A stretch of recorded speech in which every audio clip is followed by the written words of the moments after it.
Temple വീഡിയോസിൻ്റെ ആദ്യ video എടുക്കാനായിട്ട് ഞങ്ങൾ പുറപ്പെടുകയാണ്. അപ്പോൾ ഇതാണ് കോഷ്ണക്കാവ് ക്ഷേത്രത്തിലേക്കുള്ള വഴി. നമുക്ക് കടന്ന് ചെല്ലുമ്പം തന്നെ കാണാൻ സാധിക്കും, ഒരു പന്തലാണ് കാണാൻ സാധിക്കുന്നത്. പിന്നെ ആല്, അതോടൊപ്പം തന്നെ ഇപ്പം നല്ല ക്ഷേത്രത്തിൽ നല്ല ഭംഗിയായിട്ട് കാണാൻ സാധിക്കും. ഇപ്പോൾ വൈകുന്നേര സമയമായതുകൊണ്ട് തന്നെ ഒരുപാട് പേര് തൊഴാൻ വരുന്നുണ്ട്. എന്തായാലും ഞാനും ക്ഷേത്രത്തിൽ കയറി ഒന്ന് തൊഴുത് തിരുമേൻ്റെ കയ്യിൽ നിന്ന് ചന്ദനമൊക്കെ വാങ്ങിയിട്ട് ഐശ്വര്യത്തോടെ തന്നെ നമുക്ക് ടെമ്പിൾ വീഡിയോസ് തുടങ്ങാമെന്ന് കരുതിയിരിക്കുകയാണ്. അപ്പം നിങ്ങളെല്ലാവരും എന്നോടൊപ്പം ഉണ്ടാവണം, സ്കിപ്പ് ചെയ്യാതെ കാണണം, അതാണ് എനിക്ക് വേണ്ടത്. ഹായ്, ഞാൻ ഷൈജു കോഷ്ണക്കാവ്. എൻ്റെ സ്ഥലം കോഷ്ണക്കാവാണ്.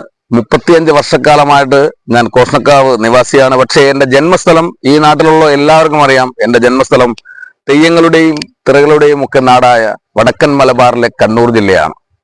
കണ്ണൂർ ജില്ലയെക്കുറിച്ച് എല്ലാവർക്കും അറിയാം.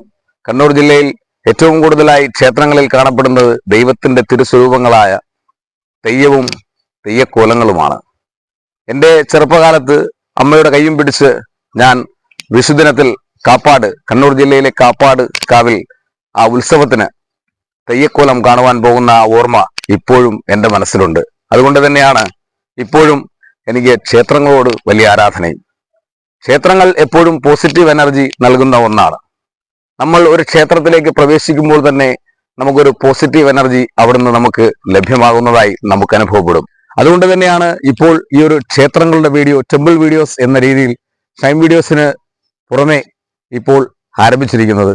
അപ്പോൾ എൻ്റെ ഈ വീഡിയോസ് നിങ്ങൾക്ക് എല്ലാവർക്കും ഇഷ്ടപ്പെടുമെങ്കിൽ തീർച്ചയായിട്ടും നിങ്ങൾ എൻ്റെ ഈ വീഡിയോ ലൈക്ക് ചെയ്യുക, പരമാവധി ഷെയർ ചെയ്യുക. അതോടൊപ്പം തന്നെ തൊട്ടടുത്ത് കാണുന്ന ബെല്ലൈക്കൺ അമർത്തുമ്പോൾ ഞാൻ അപ്ലോഡ് ചെയ്യുന്ന വ്യത്യസ്തമായ ഓരോ ക്ഷേത്രങ്ങളുടെയും വീഡിയോസ് നിങ്ങൾക്ക് നോട്ടിഫിക്കേഷനായിട്ട് വന്നു ചേരുന്നതാണ്.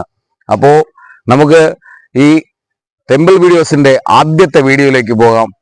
ഈ കാണുന്നതാണ് കോഷ്ണക്കാവ് ഭഗവതി ക്ഷേത്രം.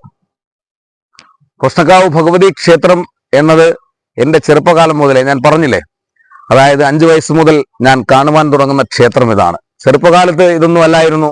ഇത് ഒരു പഴയ ഒരു കെട്ടിടമായിരുന്നു. എൻ്റെ അച്ഛൻ്റെ ഓർമ്മയിൽ അച്ഛൻ പറയുമായിരുന്നു, ഇതൊരു കാടായിരുന്നു, കാടിനകത്ത് വിളക്ക് തെളിക്കുമായിരുന്നു. അത് ഇപ്പോൾ ഇങ്ങനെയായി ചുറ്റും വളരെ മനോഹരമായ രീതിയിൽ തന്നെ ചിത്രങ്ങളും ചിത്രപ്പണികളും ഒക്കെയായി വളരെ ഭംഗിയായി കോഷ്ണക്കാവ് ഭഗവതി ക്ഷേത്രം.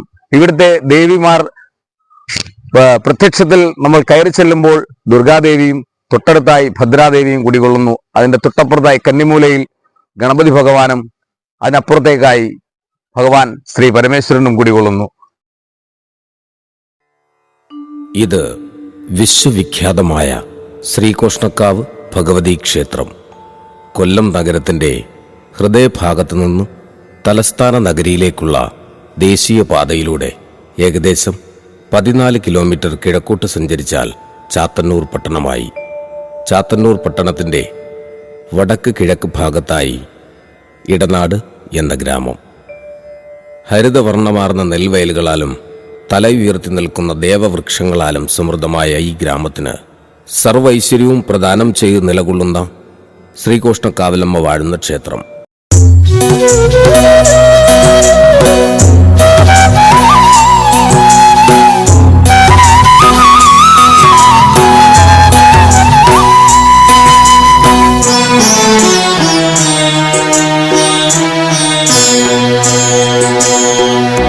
അമ്മതൻ തിരുമുൻപിൽ അർച്ചന ചെയ്യുവാൻ 100 ജന്മം ഞാൻ തപസ്സിരുന്നു.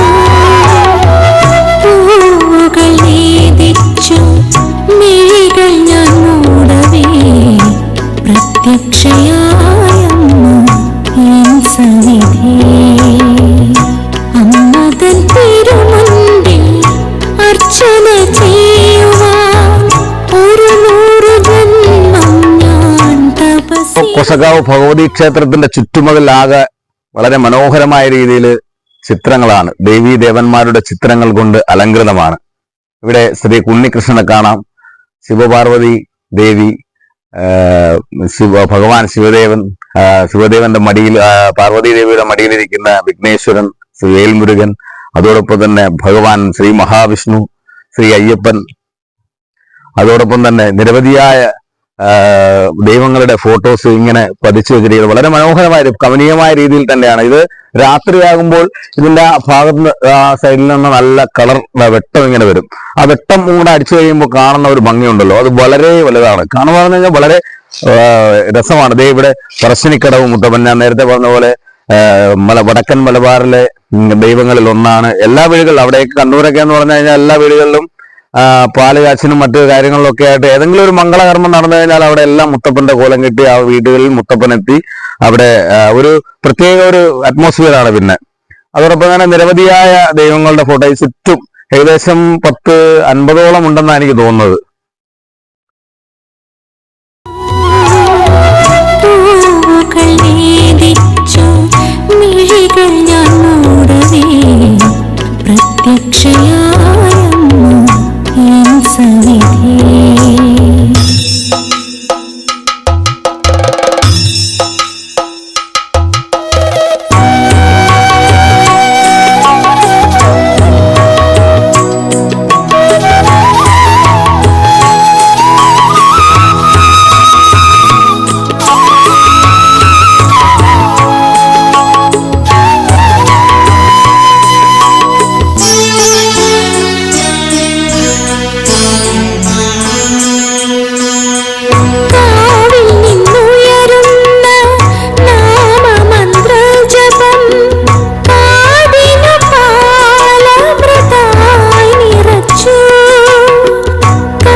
സർപ്പക്കാവാണ് ഈ കാണുന്നത്. വളരെയധികം വനനിബിഡമായ ഒരു സർപ്പക്കാവാണ്. സർപ്പ സാന്നിധ്യമുള്ള ഒരു ക്ഷേത്രമാണ് ശ്രീകോഷ്ണക്കാവ് ഭഗവതി ക്ഷേത്രം. ഇവിടുത്തെ തുലാമാസത്തിലെ ആയില്യം നാളിലാണ് ഇവിടുത്തെ പ്രധാനമായ സർപ്പ വഴിപാടായ നൂറും പാലും ഊട്ടും നടക്കുന്നത്. അതോടൊപ്പം തന്നെ എല്ലാ മാസവും ആയില്യം നാളിൽ നൂറും പാലും ഊട്ടും നടത്താറുണ്ട്. കൂടാതെ ഈ ക്ഷേത്രത്തിന് മറ്റൊരു പ്രത്യേകത കൂടിയുണ്ട്. എല്ലാ ക്ഷേത്രങ്ങളിലും ദേവിയുടെ ഒരു ഘോഷയാത്ര സമയത്ത് ദേവിയുടെ ആ ചൈതന്യം ആവാഹിച്ച തിടമ്പ് ഗജവീരന്റെ മുകളിലേറ്റ് ഊരു ചുറ്റുന്ന ഒരു പതിവാണ് മറ്റുള്ള ക്ഷേത്രങ്ങളെല്ലാം കാണുന്നത്. പക്ഷെ അതിൽ നിന്നൊക്കെ ഒക്കെ വ്യത്യസ്തമായിട്ട് ഈ ക്ഷേത്രത്തിൽ ആനയെ മാത്രം അടുപ്പിക്കില്ല, അതായത് ആനയെ ഈ ക്ഷേത്രത്തിലേക്ക് പ്രവേശിപ്പിക്കില്ല എന്നാണ് ഇവിടുത്തെ ഐതിഹ്യം. ഈ ക്ഷേത്രത്തിന് മറ്റൊരു പ്രത്യേകത കൂടിയുണ്ട്. ഇവിടുത്തെ ഉത്സവ നാളിൽ കേരളത്തിൽ കണ്ടുവരുന്ന അപൂർവം ക്ഷേത്രങ്ങളിൽ മാത്രം നടത്തി വരുന്ന ഒരു വഴിപാടാണ് തല ചുമടായിട്ടുള്ള പറ വഴിപാട്. അതായത് ഇവിടെ ഒരാൾ തല ചുമടായിട്ട് ഉത്സവ നാളിൽ, അതായത് തൃക്കേട്ട നാളിലാണ്, ദേവിയുടെ തിരുനാളിലാണ് പറ വഴിപാട് നടത്തുന്നത്. അപ്പോൾ ഈ പറ വഴിപാടിൽ നമ്മൾ ഒരാൾ സമർപ്പിച്ച നെല്ല് യാതൊരു കാരണവശാലും മറ്റൊരാൾക്ക് സമർപ്പിക്കാൻ കഴിയില്ല. അതാണ് ഇവിടുത്തെ ഏറ്റവും വലിയ പ്രത്യേകത എന്ന് പറയുന്നത്. അതായത് ഈ പറ വഴിപാട് സമർപ്പിച്ച നെല്ല് കൊണ്ട് തന്നെ അത് ചോറാക്കി മാറ്റി ഇവിടെ നിന്ന് പ്രസാദമായിട്ട് കൊണ്ടുപോകുന്നൊരു പ്രത്യേക ചടങ്ങ് കൂടി കോഷ്ണക്കാവിനുണ്ട്. അതാണ് കോഷ്ണക്കാവിൻ്റെ ഏറ്റവും വലിയ പ്രത്യേകതയും. അത് മാത്രവുമല്ല, ഇവിടെ എല്ലാ ചൊവ്വാഴ്ചയും കാര്യസിദ്ധി പൂജ നടത്താറുണ്ട്. ഭക്തജനങ്ങൾ ഇഷ്ടത്തോടെ നടത്തുന്ന ഒരു പൂജയാണ് കാര്യസിദ്ധി പൂജ.